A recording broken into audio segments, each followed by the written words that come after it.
once again, everybody. Welcome to episode 48 of the Drunk Friend podcast. Same old hosts. If you're looking for something different, you're not going to get it. I'm Trav Ness Friend. That's Alex Ness Drunk. Although, I've been throwing a little more Ness out there lately. This is actually going to be a Ness-heavy episode. Thank God for that, because anything to not talk about Zool, which is the video I did on Tuesday. Isn't that the villain from the Ghostbusters? It is. Different spelling. I think that's Z-U-U-L. Or maybe it's like Z-U-L-E, Zool. No, I think it's two U's. I think they use the classic W there. Well, Zool, Z-U-L-E makes me think of Zune, which makes me laugh. And if I laugh, I feel better. You probably still use Zune, don't you? No, I still use Winamp. Oh, right. And, that's better. That's what you're thinking of. Yeah. I do still have my original iPod from like 2006. Does it still work? I used to have a in my Ford Focus at one of those FM things that you plug into the cigarette lighter. Yeah, like the little tuner thing that gets the tuner things. Yeah, that's the word I'm thinking of. Yeah, and it plugs into my iPod, and there's like a really shitty version of Puzzle Bobble on there, and you still use that in your car? Games. Yeah, it's still in my car, I think. That's cool. That's my old car. I do have a newer car but that has like, Bluetooth and all that, but fancy. But even then, I'm an old man because I'm still. I remember pointing a few nights ago, or I guess it was a few weeks ago now. I pointed out that I put MP3s on my phone, like some sort of heathen. Yeah, and everybody was like, "Okay, old man," and I was like, "What?" Like that? I thought that's what you do, but no. Apparently, what you do is you sign up for some sort of streaming service. Yeah. And I did that with SiriusXM, and I'm like, screw that. No, you got to get that Spotify, man. Although they're not sponsoring the show. I'm not endorsing them. This isn't. We didn't bring up Zool to get to a long ad about Spotify, but you'll never get that free Spotify T-shirt, no matter how hard you try, Trav. I'm sorry. Probably true. Even though we are on Spotify. We are. If you can find us on Spotify. Yeah. Hello to all you out there listening on Spotify. That's right. I don't know what a Spotify is, but no, that's not true. I know what it is. But anyway, the point is that I put MP3s on my phone like a geezer, and Zool is a bad game. And right. That's where we started. But where we were going was NES. I did a game called Ultimate Stuntman. Although you could maybe transcribe that and be, you might misread the title because it's kind of goofy looking and the cover's insane looking, and you might think that's the guy's name. It's like Ultimate Stuntman, like Stuntman, like make him sound like a running back at Oklahoma or something like that. 4 yards from Stuntman. That you're right. You're right. Anyway, and I don't know how ultimate this guy is. I mean, he could have just been Stuntman. That's already kind of cool. To be the ultimate Stuntman and you're killing dudes? It's one of those games that's super ambitious, and you're not even killing dudes. You're killing, like, crash test dummies or something. I don't know what these enemies are, and it's a bunch of weird crap. And maybe that makes sense. Maybe it's movie set props because he's a stuntman. He's the ultimate stuntman. He's not the ultimate, contract killer. Yeah. He's just doing stunts. The thing is, though, is that the story is that you're coming after this guy named Dr. Evil, which coincidentally is the name of a somewhat famous character that people may or may not know. And what's weird is that the story is supposed to take place in 1997, and that's when Austin Powers came out. So, very strange, or not, but interesting. Yeah. So. But yeah, no, the game tries its little heart out, but it's just not good. Yeah, it's pretty crappy. But you did Fist of the North Star. What did you? And that's not the only Fist of the North Star. It's Fist of the Minnesota North Stars. Sure, it's that's a hockey joke. Game. Yeah, no, yeah. I sadly got it. I'm sorry I didn't laugh.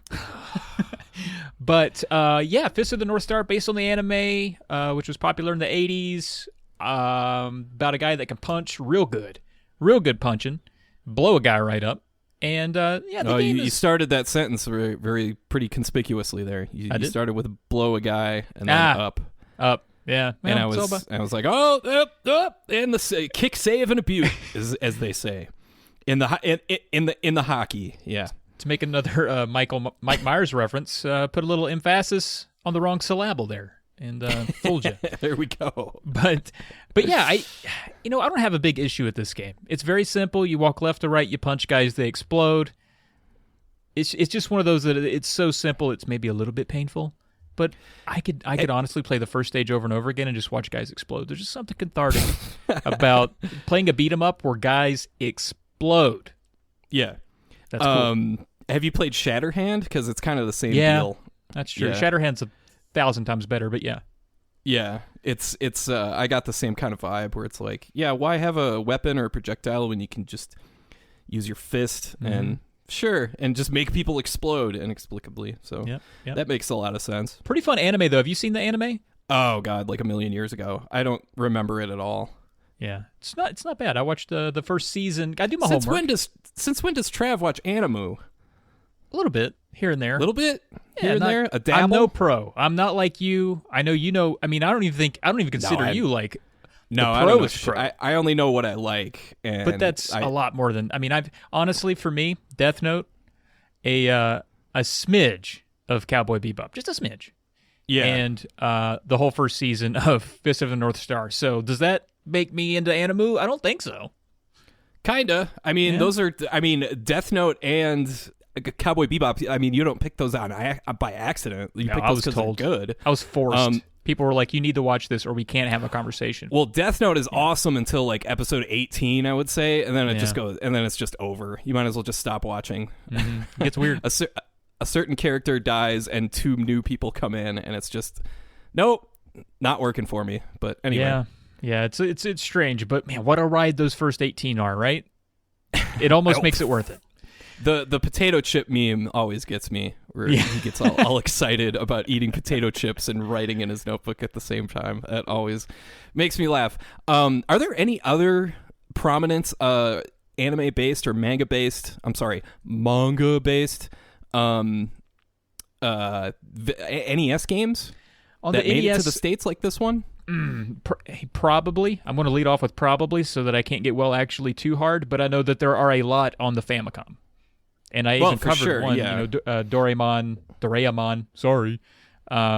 was one that I've already covered that was pretty popular. It was actually more popular in South America, I believe. But there's a ton, and there's probably some on the NES I'm just completely oblivious to. But when I get to them and cover them, I'll know more. But yeah, I was gonna say this is kind of weird that it actually survived localization and. You know, especially because it's so hyper violent. That's a good point. And some people are pointing that out. It wasn't in the turned comments. into like Bill Lambier's Combat Fists or something like that, or something utterly stupid. It actually, they deemed it good enough to be like, oh yeah, we should just leave it as Fist of the North Star. People like that, right? Because it's got fist in the title. I mean, it made it through, and it's one of the rare games that show. A human man exploding as soon as you punch him. It actually shows like blood.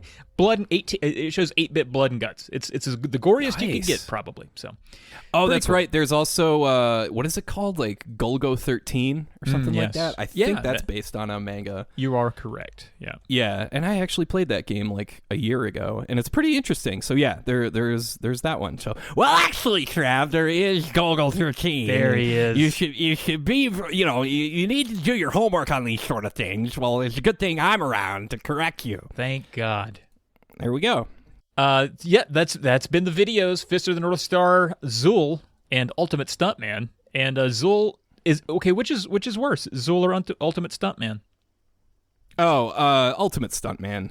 So you'd rather play Zool after you badmouthed it out of the gate. Okay. Because at least it's got some kick-ass music, and I can at least make fun of it, for being all Amiga ass. But that'll really please our British sponsors. But no, we don't have any British sponsors. But Spotify, boy, mate, hey, governor. Yeah. Anyway, really reeling in that English crowd, but yeah, no, it's at least I can somehow I can picture myself having a good time with that. With Ultimate Stuntman, I'm just bored. I thought it looked pretty good for an unlicensed, like visually. Yeah, I mean, I didn't have the controller in hand. I don't know how it felt, but I was like, this doesn't look completely like one guy did it in an afternoon. It looked like he took at least 3 afternoons on this. Comerica's not hopeless. I mean, they did make Micro Machines, which is a good game. So that's cool. Great. Well, not great games. Good videos, though. I'll say we did a good job. We did do a good job. Pat on the back, Barry Horowitz style for us. Exactly. Robert keeps sending us these emails that are just so hard to get through. They're so long. I mean, every time that you see Robert Ring from Classic Gaming Podcast hit the old inbox there, I do a big eye roll. I almost fall out of my chair. I'm like, oh God, I'm going to spend the afternoon reading this. Yeah. Oh, I mean, it's not a surprise because his podcast is like 6 hours long every episode. I mean, geez, Louise. I measure his podcast in how many Lord of the Rings movies I can get through, and the last few they've been nearly a full 2 towers long. 2 towers, yeah, almost a third tower. You could shove a third tower in there. That's right. If you want to. Man, do you want to have a go at this one, and maybe we can take turns if you get out of breath? All right, here we go. Let's see. Where to start? Robert says, you know what 90s band doesn't get reminisced upon enough? And he answers his own question and says, Counting Crows. Rob. Oh. Well, first of all, you didn't give us you didn't give us a chance to answer. Yeah, you didn't wait long enough before you said Counting Crows, Robert. Yeah, we're supposed to think, and then you send us a separate email that just says Counting Crows, and then we're like, is Rob losing his mind? Like, what is going on with him? Why is he sending it? There's no link here or anything. It just says Counting Crows. Yeah, I'll be honest, I didn't really like Counting Crows that much. I don't really like that guy's voice a whole lot. It's one of those subjective things where it's just, I don't like that guy's voice, but they're a hell of a lot better than a lot of other 90s stuff. I'll give him that. Sure, yeah, I like his hair. I'll say that. He's got some fun. Sure, yeah. He's got a fun do. Was he? They sang that song about the parking lot, right? Paradise. Was it that one? The only ones I know are the Mr. Jones, Long December, Round Here was another big one. Just while I was watching MTV like in the mid 90s. Yeah, it was called Big Yellow Taxi, and it was the song They Paved Paradise and Put Up a Parking Lot. Was the hook in that one. You got to do it like his voice, though. They paved paradise and put up a parking lot. It's like he's doing a character or something. I just don't like his voice. I will say I'll agree with you and Robert. If you're a huge Counting Crows fan, power to you, buddy. I'm not a big Counting Crows guy, but that line, the paved paradise and put up a parking lot thing, was stuck in my head, and maybe still is. I think there's still times where I just find myself humming it, and I'm like, why? So it's in there deep. It's a wound. Sure. Yeah. It's But what's your answer to the question, though? What 90s band doesn't get reminisced upon enough? And what bands get reminisced upon enough? Like, there's a litmus of reminiscence. Dinosaur Jr. Oh, that's a great pick. Yeah, they're still touring, Jay Mascis. Really? And, that guy can frickin' shred. He's a great guitar player. I didn't know they were still around. Huh. Yeah, he's gray as hell. He looks, I think he's close to 60 now, but yeah, he still plays, he still shreds. He's great. Man, they have a new album coming out this year. It came out. It came out a month ago. It's called Sweep It Into Space. This episode's brought to you by Spotify. If you would like to go check out Amherst, Massachusetts' finest Dinosaur Jr. They have a new album out. I'm very excited. Yeah. Thank you. Yeah, they're great. I'll never forget. I was this is when I worked at Best Buy Corporate, and I was doing I was helping another department out with some typing or something like that, and I just had my shitty little iPod Shuffle, and I had Dinosaur Jr. on there, and something from what's Green Mind was on, and it was just like that all that album is just and the guy next to me is like, dude, what are you listening to, man? Like, that sounds killer. And I was like, it's Dinosaur Jr., man. It's pretty sweet. You should check it out. And then we had one of those music conversations where nothing gets communicated because we're too excited about talking about the stuff we like. Oh, that's the best, though.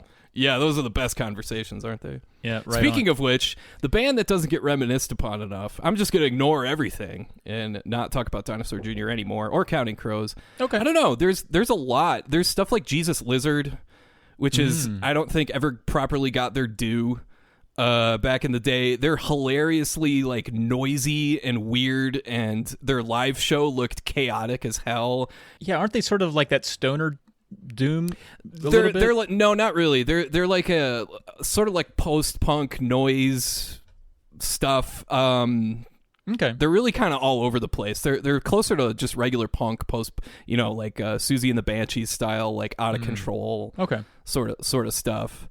What was another one? Well, I know a band that gets reminisced upon too much because I'm a hater and I'm drinking that haterade. Red Hot Chili Peppers, get out of here. Come on, they're fine. They're fun. I'm tired of them. Get out. Come on. Out. All right. Scar to the beat tall. Tall. Get out. Stop with your Kermit voice. I was just about to ask if you were having an episode. But, no, that's how he sounds. With the bells on the view. Wow, dude, harsh, painful song. All right, that's gonna get some emails. Brought to you by Spotify. Well, I'm okay with the Peppers myself. But okay. I do like a couple of their songs. There we go. Bring it back a little bit. Nostalgic, Under the Bridge, that sort of stuff. That's fine. Yeah, All My Friends. That's a fun one. All right, here we have an email from our pal Jesus from Monterey. From Monterey. Yes, he says, Going hello. global. Finally. Canadians, get out of here. Hello, drunk friends. I finally got some spare time to put my ideas together. I'm a big fan of your channels. I listen to your podcast while working. I have a few topics that I think are worth talking about. Please don't disregard my email for being long. We won't, Jesus. Would we ever do that? Nah. Okay, he says he lists them out here. He's got 4 points he wants to make. Here's number 1. I know that this has already been mentioned in a previous episode. I think that video games are reaching the limit in graphics, and although there will always be gamers that will be looking for the top-notch technology, your 240 FPS, 24K, etc., there are many others like myself who are no longer attached to it. I just bought a Wii U for my 7-year-old son and a PS4 for me last Christmas. I've been playing so many wonderful games on the Wii U with my kids that I even forgot about the PS4. I know there are many great games on PS4, but I got fed up with the installation times every time you want to play a new game. I think I should have bought a Nintendo Switch instead, and here's where Trav tells Alex to get a hold of a Switch. Alex, get a hold of a Switch! Yeah, it's gonna happen eventually. It's on the radar. You okay over there? Yeah, sorry, I just... Which 90s singer are you impersonating by doing that? That is a really good question. Huh. I guess most of them. Yeah. He says, I just play games like Shantae, Axiom Verge. I'm supposed to say Shantae. That's how I say it on my other podcast. So bring it over to DrunkFriend. Shantae, Axiom Verge, Bloodstained, which are modern proofs of this tendency to forget about power and focus more on creativity and fun factors, which is the same philosophy adopted by Nintendo under Satoru Iwata's command. Video games are just meant for one thing: fun. Fun for everyone. Thanks to channels like yours, I refocused on my backlog of NES and Super NES games, the consoles I grew up with in the 80s and early 90s. Do you have an opinion on this, Alex? You seem to be a guy that wants to play less of the new shiny stuff. That's Pearl's business. You want more of the what's more similar to what you grew up with. Well, it's just easier. Yeah. It's stuff like Axiom Verge and Bloodstained and all that kind of stuff is just pick up and play. There's not that much of a learning curve. There's not that much of a I don't know. It's just, I guess it's closer to what I'm used to since it's what I'm flipping between all the time anyway with Super Nintendo, NES, and Genesis and all that sort of stuff. But yeah, it's just familiarity and all that sort of stuff. And as opposed to Dark Souls or Demon Souls, where I can hear, I always know when Pearl is playing that downstairs because she is usually cursing up a storm. Yeah. You go downstairs and she's burned effigies all over the living room. You're like, what has happened? Somebody was mad. Yeah, it's ugly. I'm all over the place, man. I like to play the new. I'm playing Ghost of Tsushima right now. It is fantastic. It blows my mind. Yeah, that game is freaking cool. I did play a little bit. Excuse me. I did play a little bit of that one. I love the little touches while keeping the game focused. Like, oh, here's this little fox guy over here, over by this waterfall. Let's go say hi to him and let's go see what he's up to. And then you go back and like a village is being pillaged or something like that, and you got to take out all these dudes from this tower. And it's The combat is also really cool. It's really cool. It's actually, it can be difficult, but it's very forgiving. And I dig that about it. I like a game that lets me have fun and doesn't force me to be exceptionally pro to get through it, because I got limited time, man. I got videos to make, podcasts to do, other games to play. Just let me slash some dudes up. Lives to live, yeah. Got lives to live. But yeah, okay. Nobody lets me live my life. Nobody makes me bleed my own blood either. Such a good quote. I love Dodgeball.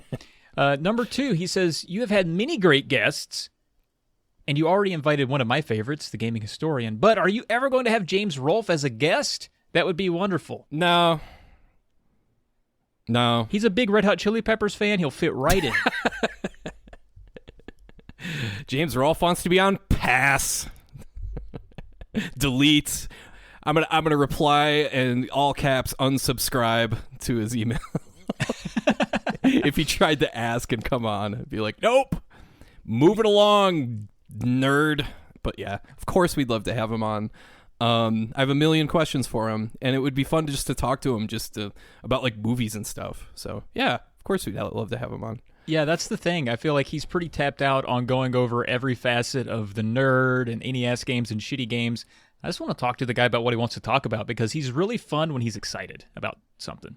Sure, yeah. That's when I like him the as most. Evidenced by his childhood videos that he likes to put in some of his videos, where he's he's so compelled and excited by like something on his mind that he has to bust out the video camera. He's like 8 years old. He's got to film himself. Like, yeah, I mean, you could tell he had a calling to do some film work when he was for just sure. a It's fella. hilarious. Yeah, pretty cool. But yeah, of course, we would love to have James Rolfe on. Grease the wheels over there for us, would you, Jesus? Yeah, all right. please. Number 3, have you ever tried Mexican beers other than Corona? If not, you should at least try Bohemia and Leon. We have some I'm craft... guessing Leon, because that's lion. Ah, very good. We have some And craft... I ain't lying. Of course you're not. And he says we have some craft beers, but I think those will be harder to get in the U.S. And yeah, we don't have much of a Mexican selection here in good old Virginia. Although one you didn't list that I've tried is Tecate. I've gone that far. I was gonna say Tecate, which is basically the Budweiser of I've gotten that beer. fancy. That's how fancy I've gotten. Yeah. Yeah. No, I have tried a couple. I just don't remember what they are off the top of my head. Yeah, we got plenty here in New Mexico. I was going to ask. But, yeah, I bet you have a lot of selection. But nothing I can remember. All right, and then number 4. He just says, I have more stuff to talk about, but I will stop here. Please keep up the amazing work you are doing. Greetings from Monterrey, Mexico. Cheers, Jesus. Thank you, Jesus, for the exceptionally sweet email. Thank you, Jesus. Thanks, Jesus. Appreciate it. All right. Well, coming up next, you think you know music. You think you know 8-bit music. Well, I think you know the Red Hot Chili Peppers. You think you know the Red Hot Chili Peppers. I think you know your Spotify. But I have a theory about that.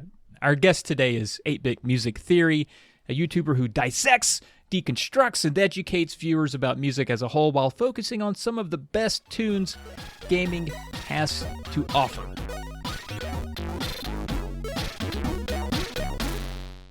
Hello, 8-Bit. Thanks for doing this. Thanks for joining us on the podcast. How are you doing tonight? I'm doing great. Thank you guys for having me. I'm excited to be here and to chat, to have some witty bants. Oh, I can't wait for some witty bants. And it's witty funny. Bants. Yeah. Right out of the gate. I've never heard that, and I will forever refer to any conversation I have as witty banting. But I actually first heard about your channel on this podcast. I was recently... recently we had a chat with Dan Hess, who you should be familiar with. And you've talked about him before on your channel because he did a Pilot Wing 64 soundtrack, and he mentioned your channel, said he was a huge fan because you talked about some of the stuff that he had made, and that was a good enough endorsement for us. So it's finally great to have you on. That is... I saw when I put out the Pilot Wings video, I saw he commented on it, and I had a moment of is this the Dan Hess or is this just some random guy named Dan Hess? But so I thought that was super cool that he saw it and liked it enough to comment on it. But that was a couple of years ago by now, I think. Like, I can't believe Yeah. he still remembers who I am. Yep. Oh, That's absolutely. amazing. Yeah. When we talked to him, he still gets we talked about like he still to this day gets feedback all the time for Pilot Wings, Oh, yeah. 64 soundtrack and stuff like that from everywhere, from like all sorts of people, all sorts of ages, and all that sort of Oh, stuff, and that's how so cool cool. that was. And he did mention your channel. And so when I checked it out, you know, Trav and I always like to go back to like channel's first videos, and in your case, that's looks like October 2016. Yeah. But still, we wanted to bring that up because like within the first minute, you got sheet music on the screen. We're talking flats, sharps, triplets, arpeggios. It's like, hey, All folks, that. you better get on my level because this is what that's gonna be. So strap in. I mean, it sounds like this stuff comes like just absolutely naturally to you. Yeah. I mean, I've always been a big music theory nerd. I always thought it was fun. Even like super boring, you know, classical piano lessons theory. That's undeniably boring. I still thought there was something interesting about it. So I think, yeah, I'm just wired in a very specific way that makes music theory super appealing. Yeah, of course. And that's the other thing, is that the big vibe I get from the channel is that you're clearly not doing this to be a YouTuber or whatever, so to speak. You're doing it because it's in your brain and it's got to come out. So, and that you genuinely enjoy sharing this stuff. Well, yeah, my success on YouTube is completely in spite of my video making and YouTubing ability. Because That's kind of how I feel too sometimes. Yeah. We actually have a friend like that though, Petey, where she just had to start, you know, her own podcast and all this other stuff because she has all this knowledge that was just in her head about like making drinks and making, you know, just like the liquor industry and the wine business, and all this stuff is just like in her head, and it's got no place to go. It's got to go somewhere. So, and that's awesome. yeah, she's just having fun with it. So and yours is kind of the same deal. Oh yeah, I think that's like kids today, especially. Not to say kids today unironically, but you hear a lot of people who like want to be YouTubers. Like that's a separate thing. But in my mind, just you can't. I think you have to go that route of like, I have this thing that I need to talk about, or something super interesting that I could share that has lots of value. And then if you decide that YouTube is the platform to use to distribute that information, then you'll be a successful YouTuber. But yeah, I don't know, if I think you need to have some background in a lot of knowledge about something very specific if you're going to have success on YouTube, or maybe like super interesting opinions on things. But sure. I've got a real depressing tidbit for you, and that's that my nephew is I think he's 14. They were given a survey in school, like what you want to do for a career, and the number one answer in his class was YouTuber. Yeah. that's Just so like, bizarre. why? Because it's not even like, what have I done? like when I was in school, everyone wanted to be a musician or an actor. Like everyone wanted to be famous, but you had to be famous for being good at something. You know, you couldn't just be like, I want to talk into a camera and not have a skill set. Like, I don't know. It just seems so weird. Yeah, it really is. And I have to ask, because Alex makes the point that you started out sort of, it seemed like you had a plan. You didn't start out with just, you know, doing selfies in a subway being like, hey guys, this is 8-bit, I really like music. Like, you seem like out of the gate, you're like, I'm going to, you know, break down music from games that I like, deconstruct it, and educate people about how this all comes together, how it works, why it sounds the way it does, which kind of makes me think that maybe you teach. Do you teach music outside of this? Do you have a history? Obviously, you learned a lot. How do you have any other outlets for it? Yeah, I don't teach right now. I did while I was in music school, and before that, actually in high school too. I would teach like kids lessons on whatever instrument. Like, so I'm a drummer. That's my first instrument. So I taught drum lessons when I was in high school. And then all through going to university, I would teach little kids guitar lessons and ukulele lessons and piano lessons and just whatever. Like, I can be better at any instrument than a 6-year-old. You know what I mean? So, but so I feel like maybe that gave me a sense of like that you need to be able to explain things in a way that people understand. You know, like trying to explain to a 6-year-old what a scale is, you really have to be able to break it down to the simplest and most practical kind of thing. You know what I mean? Yeah, and you do a really good job with that, by the way. That was going to be sort of my focus of this conversation, is because I watched a ton of your videos in preparation for this, and I don't know a lot about what you said, but I know that Sure. if I really focused on it, I could learn it, because it's the way that you talk and the way that, I mean, number one, you're talking about something that is very mathematical, and it's pattern-based, and it's very analytical, which I think could be boring, but you don't let it be that way, because one, it sounds like you're doing your videos with a smile on your face. The voiceover, I wanted to say VO like we do in the biz. The VO sounds fun, like it's upbeat, and it gets me interested because I know you're excited about it, and that's a totally like fluffy thing to say about your videos, but I'm like, I have a grin on my face watching stuff that I'm like, what did he just say? What's the name of that scale again? And I don't know, there's something about it that I think it makes it unique on top of being extremely educational. So I just wanted to point that out. That's so kind of you to say. Thank you so much. I'm glad that comes across, because I do, and starting the channel too, I thought a lot about kind of the performance aspect of making YouTube videos.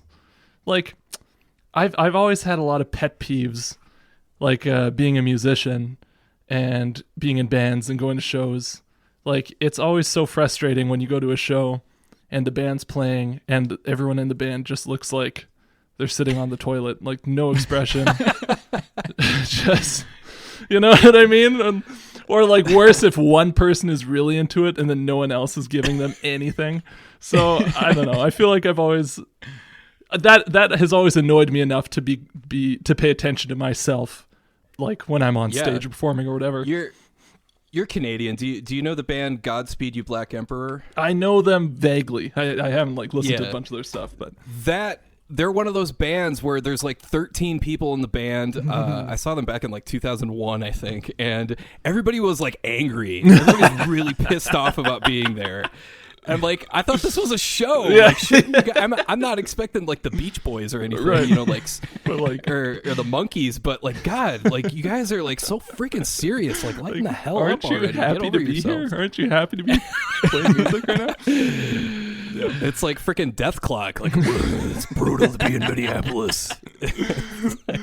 Yeah, well, that's true. That's if you're in like a super heavy metal band, then you don't need to look happy on stage. I guess that might ruin the performance. But yeah. But well, yeah, one of the many skills that your channel brings to the forefront is being able to recognize patterns, like Trav said. Is that something that you had to learn to actively look for, or is that something that always kind of came naturally to you? It's kind of hard to say. I guess I'm sure it came naturally in some respect. Like I've always, I've never been like the smartest or best musician in the room, but I've never been the dumbest, you know? So I'm sure there's some element, some element of it came naturally. I don't know. I found it really, really interesting trying to reverse engineer like the thought process behind compositions since well before I started my channel.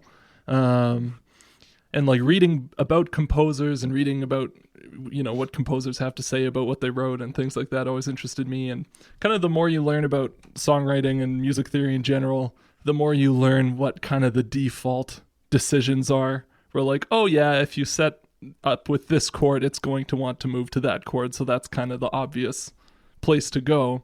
So then anytime a song or a piece of music didn't go to like the obvious place to go, I just found that super fascinating and tried to figure out like, okay, well, what would they have been thinking to make this decision rather than that decision?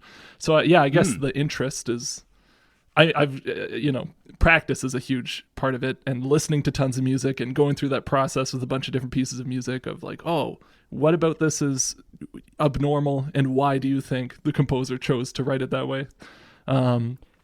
doing that a bunch of times with a bunch of different styles of music, I feel like I learned a lot that way.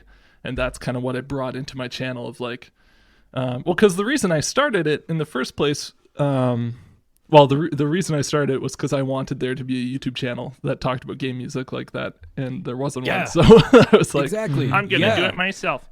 But yeah, it's interesting how video game music to people of a certain age, particularly like my parents, it's all just like beep beep beep bop Right. beep bop bloop beep bloop. You know, it's like country. You know, every country music song sounds the same to certain people. Every metal song sounds the same to other people. And yeah, it's video game music is like this all-encompassing category, whereas you're like, nope. You're like, here's why Mario music sounds the way it does. Here's what makes the Mega Man 2 soundtrack the way it is, that sort of stuff. That's what makes video game music so sick, is that like, because yeah, for any genre of music, there's a barrier of entry where like you need to learn enough about how the music works to understand, to be able to tell different songs apart. That's just normal. But because this music was attached to fun video games that drove you to play them over and over again because they were so fun,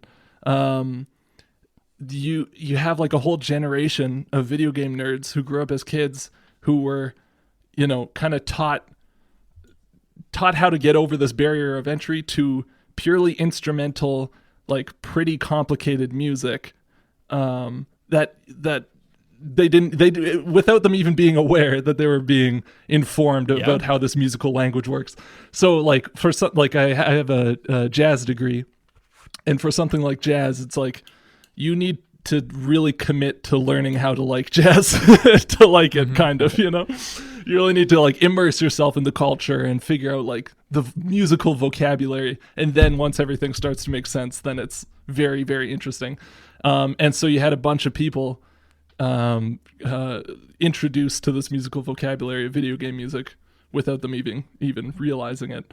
And so it's a perfect vehicle to explain music theory concepts, because these pieces are so much more complicated than, you know, your average like pop tune or a country song, or things that are more approachable, but you still have hundreds of thousands, millions of people very, very familiar with the music because they grew up with the games and they love the games and they love the music by extension. So yeah, and they just don't realize it until someone points it out. Right. Like, oh yeah, did you know that? Yeah, it could be. And the thing is that it could be anything. It could be. That's one of the fun things about the whole YouTube thing for me personally, is that it's yeah, I could be doing a video on like Young Merlin, or you know, some like weird obscure game like Zool or something like that, and I'll always get at least like one comment that says you know, like holy crap, I haven't even thought about this game, I remember that music, and they always make sure to mention the music. It's like, that's it's so cool that that's a thing. But it makes me wonder, because when I went into your channel, you know, obviously it's all, you know, fun stuff and good stuff. Have you ever considered going in the opposite direction and exploring what makes certain music so awful, like Sonic Heroes, or like James Bond Jr. for Super Nintendo, or just something bad, just as a change of pace? I've had people ask me that question before, enough that I've thought about it and looked into like, what would this video look like? I ran into a couple problems, and I've never heard of James Bond Jr., so maybe, like, I think it's a matter of finding the right game where the music is undeniably bad. But a lot of game music that I would consider bad is just kind of uninspired or like bland, doesn't stand out. Yeah. Which isn't that interesting to critique. Or at least I can't think of a way to make it interesting. Right. Or you get like indie games with bad music where like there was one guy responsible for the whole soundtrack, and he will see it on Twitter if you make fun of his we want you game. to bury that guy. Yes, I'm like, I don't really want to just crap on this dude for no reason. That's fair. I appreciate that. Truly. That'd be so awful. Poor guy. Just to bring up James Bond Jr., it's just broken. Like, and I'm not sure if that would even be, make for a good video for you at all, because it really does sound like they were too lazy to like sync up everything in the after the fact. Like maybe they put the music in with the rest of the game, and they didn't realize that, like, oh, this is broken. Like, this just doesn't work. And yeah, I guess maybe that won't make for a good video. That's another thing too. I can't remember what it was called, but there was a Sonic game. It might have been the one you mentioned even. I just honestly don't remember, where it's like has a notoriously bad soundtrack. And I looked into it and it was like, oh yeah, the composer made these, kind of early mock-ups for the soundtrack, but then they ran out of budget. And so they just threw those in the game. It's like, well, it's not really his fault that the music doesn't work very well. Yeah. Yeah, that's not so much a composition issue as it is a budgetary issue. That makes sense. Right, totally. I'm sure you get asked this all the time, and I think everybody kind of wants that sensational, what was that big bang moment? Like, was there a soundtrack from your childhood or something, gaming wise, that pushed you in the direction of deconstructing music, or did you have sheet music out on your bed, you were mapping Castlevania out? Like, what was little you like with this mindset? Was it always game music, or did that really take off when you started the YouTube channel? I don't think I made a big distinction in my mind between video game music and non-video game music when I was a kid, because I remember the first game I ever bought myself, was Wind Waker for the GameCube, and that soundtrack is so good to this day. I don't think it's just nostalgia goggles. I think it really is like one of the best soundtracks ever made. But and yeah, I remember like I was always a big musical kid. I would sit at the family piano and bang out, try and learn Beatles tunes and try and learn whatever pop songs that I was into at the time. And then I would also try and learn songs from the Wind Waker soundtrack. And just, it was all kind of part of the same thing in my mind of like, I really like the way that sounds, so I'm going to try and learn how to play it. That sort of instinct. And then, cool. Yeah, it wasn't until kind of getting really into watching YouTube and starting to think about, oh, it'd be kind of cool if I had my own channel, whatever. When that idea started germinating in my head, it wasn't originally going to be a video game channel. That was like one option of many that I thought would be cool to pursue. But then I kind of ended up there because I figured it's the biggest. It's a really big pool of different kinds of music under the same umbrella.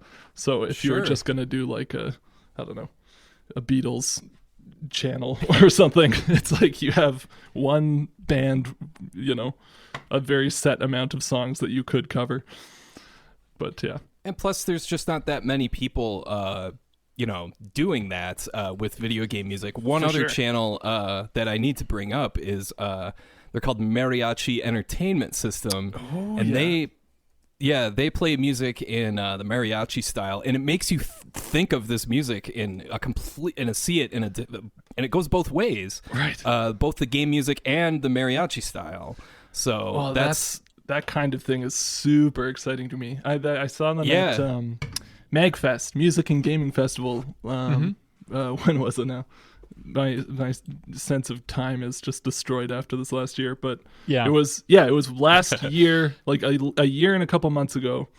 And so that's like the biggest video game music convention there is, to my knowledge.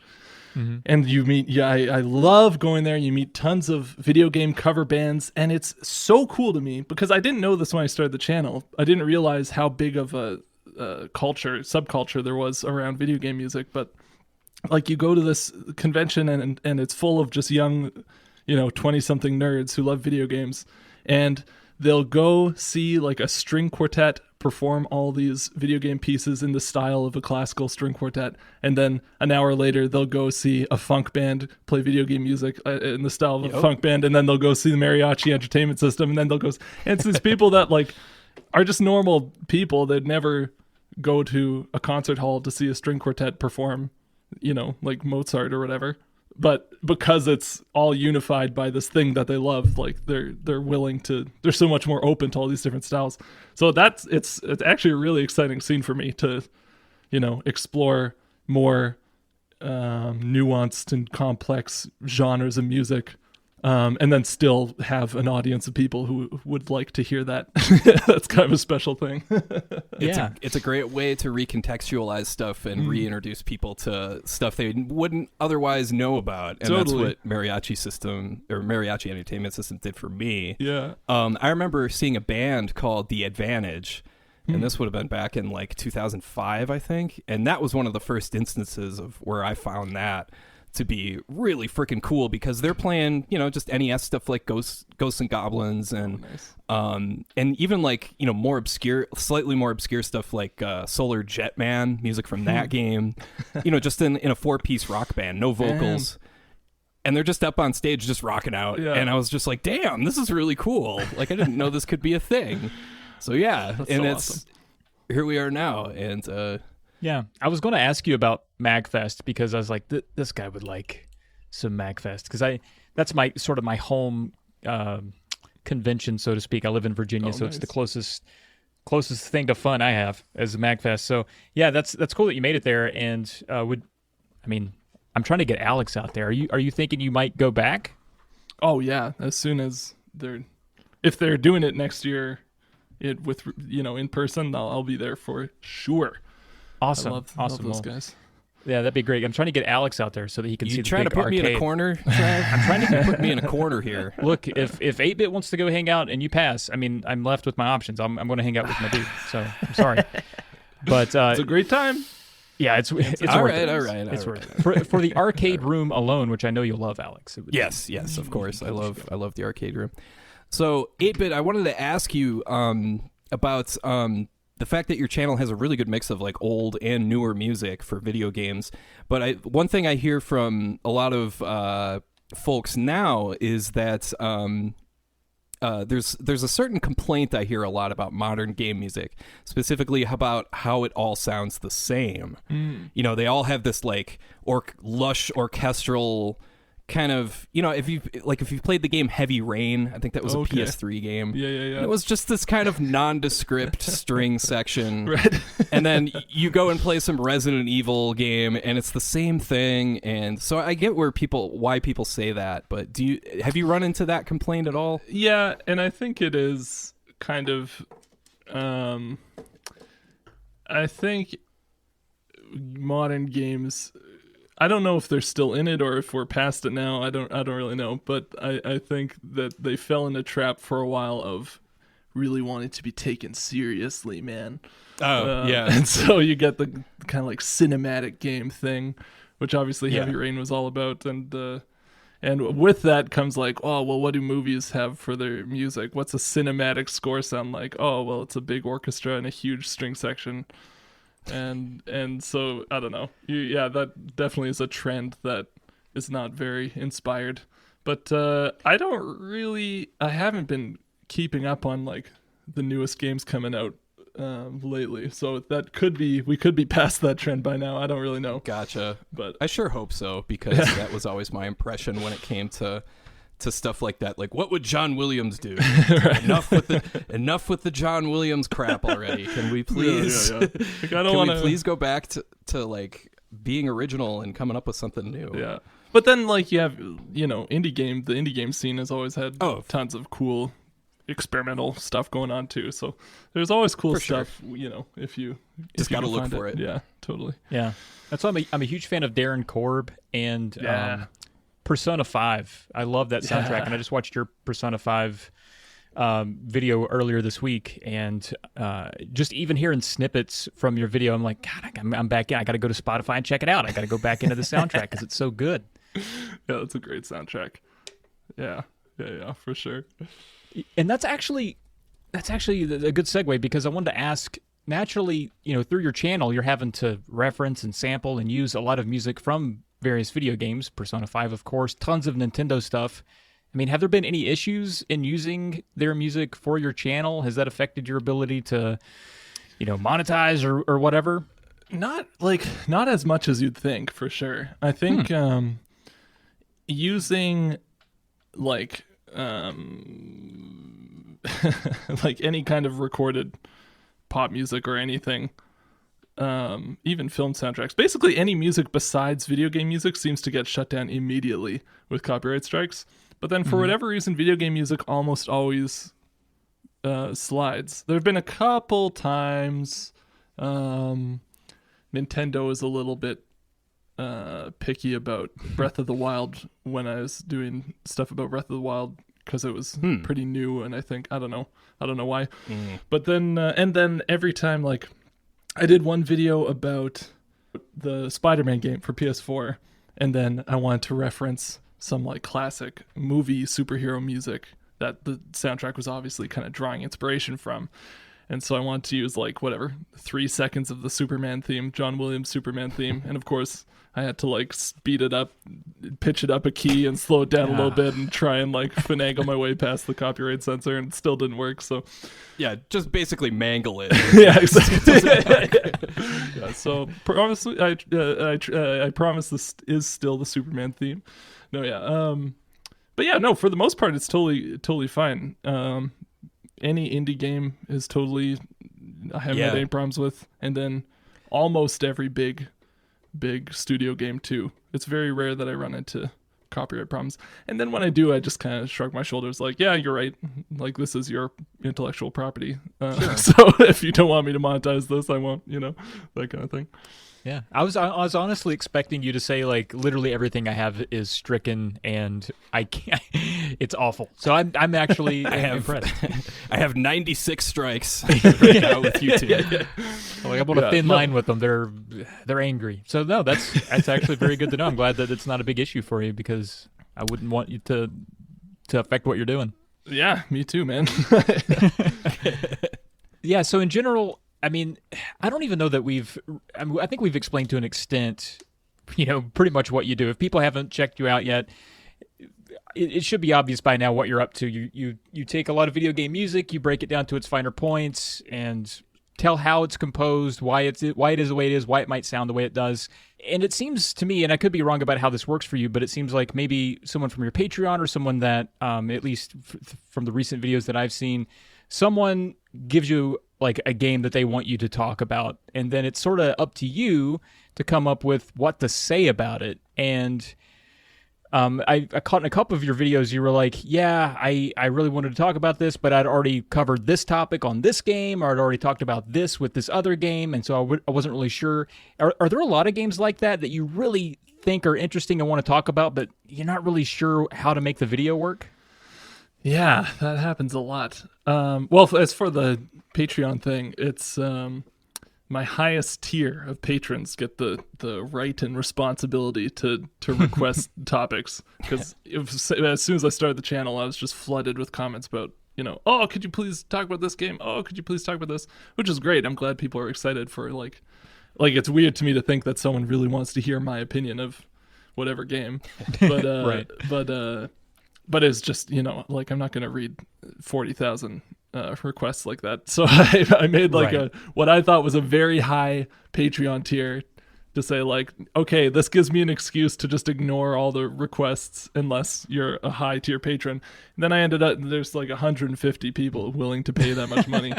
So, jeez. But so congrats though. That's awesome. Yeah, that is awesome. But do you feel grateful. Pressure from that at all? Well, no, because they're also chill. Like I pressure myself about it, where I'm like, I'm behind on, I said I would do a request a month and I'm behind whatever.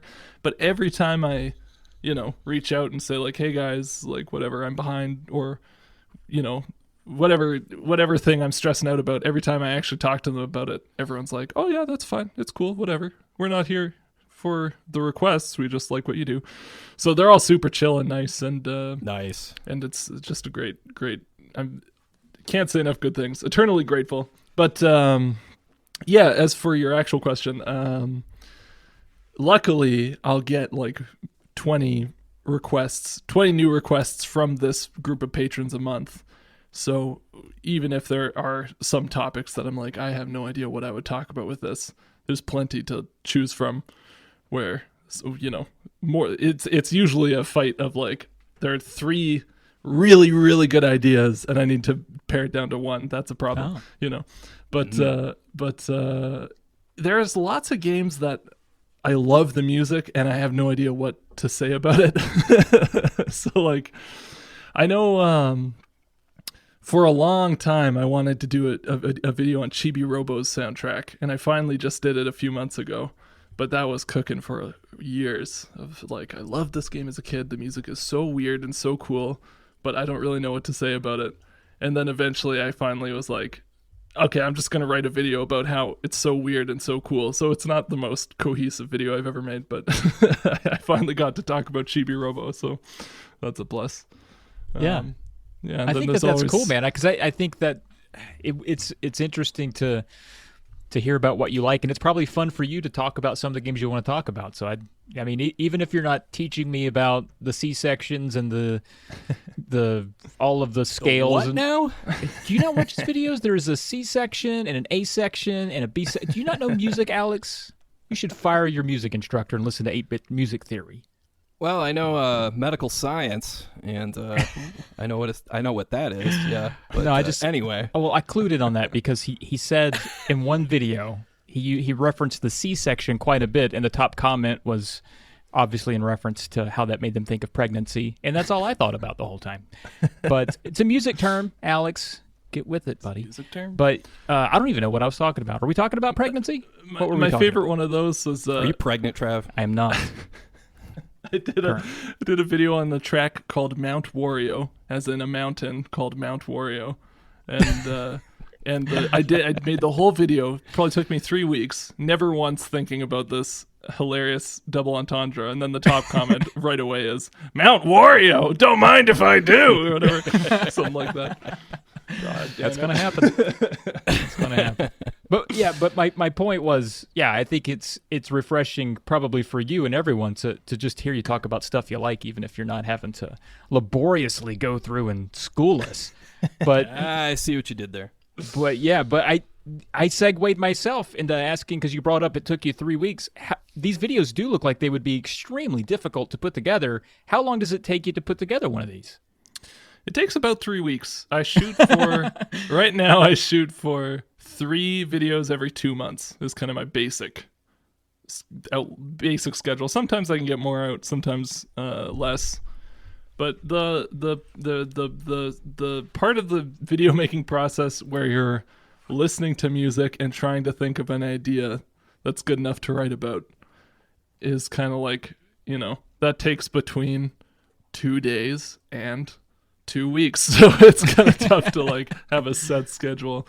Right. I don't know. Some people do it. Like tons of people do it. I guess I'm just not disciplined enough, maybe, or not good enough at coming up with ideas. I don't know.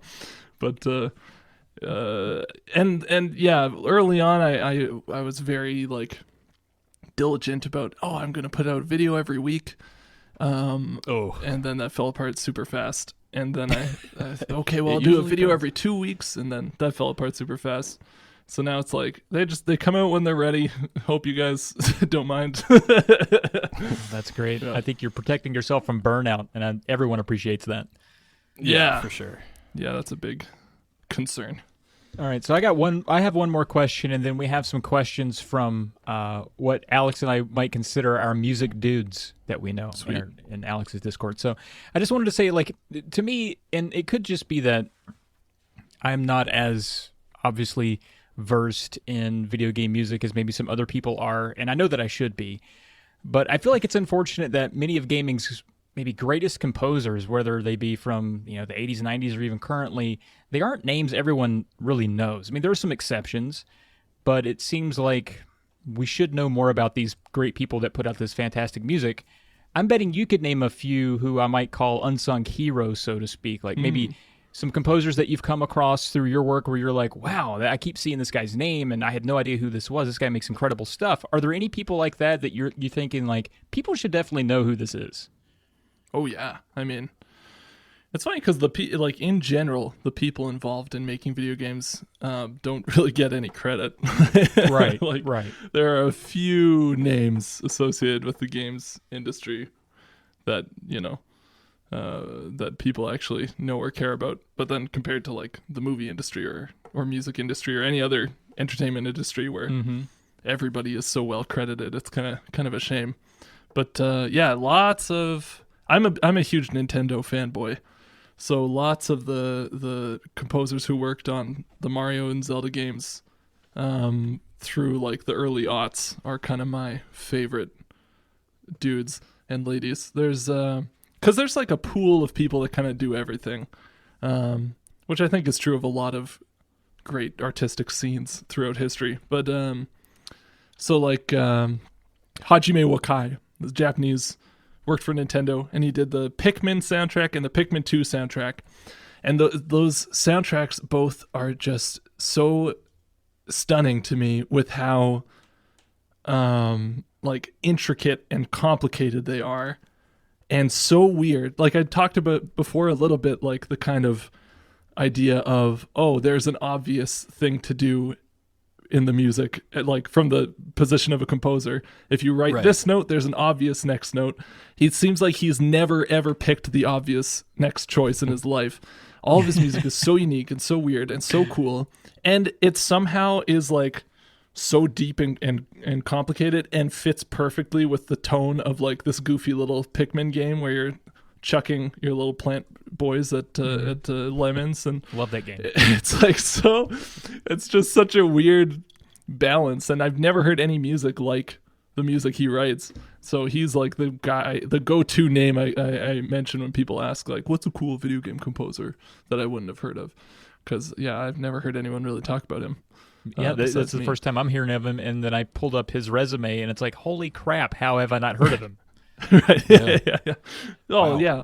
So many people like that where it's like, oh, so he was responsible for like these 50 game soundtracks that are all amazing. Oh, okay. Yeah, wow. Sound director for Breath of the Wild. So, yeah. Dude's got credit. The other problem is that a lot of times the individual credits aren't available. So like Breath of the Wild is one where I can't remember all their names now, but you had like 5 or 6 names associated with the soundtrack. And so for me, I would love to know like which tunes who was responsible for in what capacity, but that information just isn't out there. So that's kind of a pain. That's like how I am with certain bands too, where they're like, to give one example, like Faith No More, where if I look at the liner notes and I see on a certain song like, oh, Mike Patton wrote this one, I know it's going to be freaking crazy. Or if I see Billy Gold, the bass player, wrote it, it's going to be a little more traditional, conventional. If I see Mike Borden, the drummer, had a hand in it, I know it's going to be a certain way and that sort of thing. And I wish I could be like a fly on the wall when they wrote that stuff, so I could actually pick out who wrote what parts and how they related to each other. So I get where you're coming from with that. Totally. Yeah, I love stuff like that. Like finding out the circumstances around how music was written is always super interesting to me too. Yeah, for sure. So we do have a couple listener questions here. We'll start with our friend of the show, Coolor. He made our soundtrack. Just talking about. Yeah, he made our soundtrack to my life. Yeah, he made our 30-second soundtrack for our podcast. Thank you, Coolor. He just wants to know, along the same lines that what we're just talking about, like, what is the most well-composed retro soundtrack that nobody really knows about? Maybe one that you really like a retro soundtrack. You can go as far back as like something on Amiga or Atari ST or one of those personal computer systems, or even something in the as far as like N64 or he specified retro. Let me just try and think now. Any music pre NES is pretty tough to. It was pretty tough to make anything sound musical on that old of hardware. NES, I think, was kind of. I could be wrong about that, but as far as I know, that's the first system where the music really started to sound like music. For consoles, for the most part. Yeah. No, that's true. But, PC games before that would have had. But let me think now. Guys, a lot of the big... I know, it's almost like we're playing like, trivia or something like that. I should think of stuff beforehand for interviews just to have... Because I'm trying to think of all my favorite like retro game soundtracks are all super well known, so I'm a bit of a basic bitch in that regard, I guess. But I don't know. What's that song called? This does not make for an interesting podcast, but I have to find it. There's one tune in particular from. Oh, I'm gonna need to like text my friend to get the name of this tune. Hey, feel free. I'm not going to I actually have text to my edit friend. Alex and his shenanigans all the time, so big deal. Hey, I'm on good behavior so far. I got to take out that Faith No More reference. God. Get that out of here. He's like, yeah, I also know classical music. I like Faith No More, and I'm sorry, I'm just busting your chops. Come on, they were in I like Faith the No second More. Bill and Ted movie. I'm just giving you a hard time. Do you guys want like a deep cut? Because I got a Dude, deep cut sure. for These you. guys would this love is it, kind of yeah. an interesting story. This is killing me that I can't remember the actual name of the game. I need to remember the name of the game. It's for the SNES, and it was called. It was only released in Japan, and this is just killing me. It's What kind of about- game is it? It's like a business simulator. Okay, hold on, I can Is it find Mule? this. I can get there. That's NES. Come on, everybody knows that. Oh, sorry. That is a business simulator, though, isn't it? I think so. I mean, it's good. Kind You got to of, do a good little business bit. in there. Yeah, you got to do some good business. Leading company.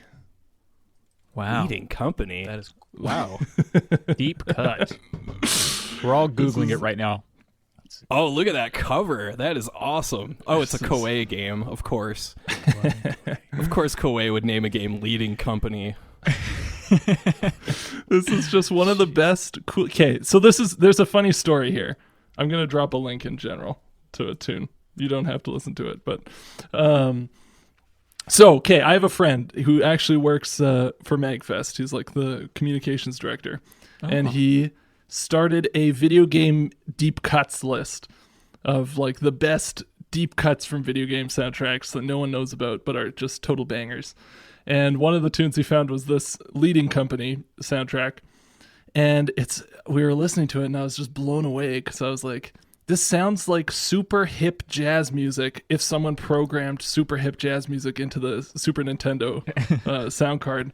And like there were improvised or what sounded like improvised solos, but it was on SNES, so someone had to like program this in. And I was like, who is smart enough and cool enough to program in an improvised solo that sounds so improvised? And so we were just like blown away by the soundtrack, thought it was very funny, kind of left it at that. Weeks later, my buddy comes back and says, hey, I found a real live album of the Leading Company soundtrack. And so he sends me a link, and it's just a like jazz record from the 90s. And so I'm like, what? How? So did they, is this covers of the Leading Company soundtrack? No, they must have made the soundtrack from this album, but the album came out after Leading Company came out. So this is a big mystery. And I looked on the album credits online. We found them, and there was a couple guys who I got taught by in university, like a sax player who was like my composition prof in university. So I was like, what is going on? Like what? So we found out that I guess Koei hired American jazz musicians to record sick jazz music, and then they programmed that into their game as the game soundtrack. And so it was this weird situation where like everything That's just a hell of a coincidence together. that it Yeah. ended up being people that that you actually know. yeah. That's crazy. So it's like, man, and I know for a fact that they wouldn't remember. Like, I'm sure this is like one recording date out of 3,000 that they're like, oh yeah, I don't know. Oh yeah. But- Session musician Yeah. stuff. Yeah. Oh, They're just and like- I forgot the coolest part of the story. So my buddy was like really into this. He was like, I gotta get to the bottom of this. So he found the email of the guy, like the band leader of the live musician album version of the soundtrack. He got his email somehow, emailed him, and he's like a New York jazz pianist, older guy, and he says, emails back and says, oh yeah, I don't really remember that, but I remember, yeah, we did a lot of gigs for Japanese companies back in the day. So he says, hey, could I get a piano lesson with you? Or no, yeah. So anyway, so he's chatting with this guy, And they were just talking about, the guy was talking about how he did a lot of sessions for Japanese companies. And he said, yeah, I even did a couple like anime soundtracks. He's like, oh, really? Like, what kind of anime? He's like, there's one you might have heard of called Cowboy Bebop. Whoa, no like, way. Are you serious? Dude. So this guy had played piano on the Cowboy Bebop soundtrack. No freaking way. Like, what the hell? Holy cow. So yeah, it's just this whole world of awesome musicians who don't really know anything about how cool video games or anime are, but recorded all the sick music for it that now a bunch of video game nerds are super into, apparently. That's insane. That's a crazy story. Yeah, that's awesome. Anyway. Wow. I mean, That's a doozy. Leading Company, a game that came out on, the Super Famicom obviously is a popular thing, but guys, it came out on these other popular platforms like the NEC PC, the Sharp X68000, and the FM Towns. Oh, I love that thing. It came out on the FM frickin' Towns. So I mean, it was Towns. I mean, it's that is a deep cut. What a fun circle That is of the weirdness. deepest of cuts. Yeah. That's so cool. Man, everything's coming full circle because we talked about Cowboy Bebop in the intro that we recorded separately, and that got brought up again. And while we were talking about Mariachi Entertainment System, and David from there is currently in our Discord waving at 8-Bit Music Theory. I mean, it's just full it's full circle. Everywhere you look. Crazy. What an episode. Now I'm on my way to bang down the doors of romhacking.net to see if I can get someone to translate Leading Company. Gotta play it. So I can play this game. Yeah. If you do, please let me know. I would love to play Leading Company. Yeah, that'd be a great tie into the podcast from your YouTube channel there. You could bring true. up this very story. But we have a second question. Believe it or not, that first one, I know, blew me away too. I don't even know if we can handle a second one, but Lewis G asks, what game soundtrack, once you figured out how it's played, delighted you in its simplicity?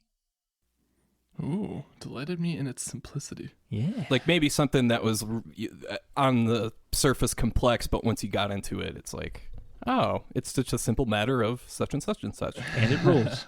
And it rules. I get that a fair amount, but usually in a way that pisses me off, where I think like, oh, I'll do a video on this soundtrack, this will be so cool, and then I transcribe a bunch of the music and start looking at it and realize like there's nothing really that interesting to talk about in here. So like, damn it. Wah, wah. But I really like, there's I just did a video on it. This is my latest video, but the Part-Time UFO soundtrack was it was delightful is the perfect word for it, because every tune is just really short and really cute, and all the levels are these silly locations of like, you're at a circus, and then now you're at a high school, and then now you're at a whatever fancy restaurant, and now you're at whatever, a farm. And so all the music really plays into these kind of like stereotypical like, fancy restaurant. Okay, let's go fancy restaurant mode. But the thing that's cool is that they all have the exact same melody and for the most part the same chord progression. So it's like you get to see this exact same tune get transformed to like fit. Now it sounds like you're at a high school. Now it sounds like circus music. Now it sounds like, you're sailing on the ocean. But That's it's all nice. the exact same, Yeah. like, Yeah. nuts and bolts. So that was really fun. That was a cute little soundtrack. And for the listeners, the Part-Time UFO soundtrack video is the most recent one. If you want to go to 8-Bit Music Theory's YouTube page, it'll be the first one on the upload category that you can find if you want to check that out.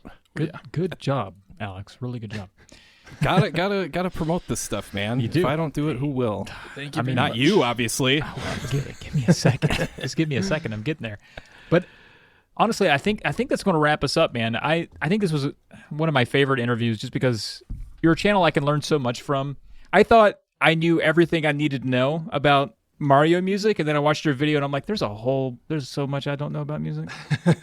It's a classic case of like, you don't know what you don't know, and because you don't know the right questions to ask. Right. It's kind of a weird little logic loop there, but You unlocked it's music Narnia exactly. for me. Like there's so much more about music. I'm so excited. So thank you so much for being on the show, and it's been great. Man, thanks so much for reaching out and having me again. This is super fun.